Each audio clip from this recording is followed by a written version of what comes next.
কিন্তু যেদিন আল্লাহর রসুল দুনিয়ায় আসতেছিলেন ওদিন সমুদ্রের সমস্ত বেড়া আল্লাহ উঠাইয়া দিছেন। এক মোহনার মাছ আরেক মোহনার মাছকে যে সুসংবাদ দিছে, বলছে আজকে দুজাহানের বাদশা চলে আসছে।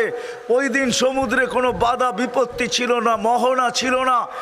এক মোহনার এক সমুদ্রের আরেক সমুদ্রে, এক নদীরটা আরেক নদীতে ছুটতে ছিল আর সুসংবাদ দিতে ছিল দুজাহানের বাদশা চলে আসছে। জীবনে আকাশে ফেরেশতাদের ছুটি হয় নাই, কিন্তু একদিন প্রথম 2 দিন ছুটি হয়েছে।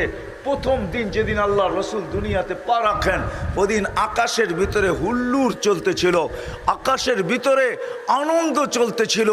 এক আকাশের ফেরেশতা আরেক আকাশকে, এক ফেরেশতা আরেকজনকে গলা মিলতেছিল আর সুসংবাদ দিতেছিল, যা সাইয়্যিদা উলদে আদম, যা যাইনা ওয়াফা ইয়াউমিল কিয়ামা, দুজাহানের বাদশা চলে আসছে। বাদশা ওই দিন ছুটি ছিল, ছুটি।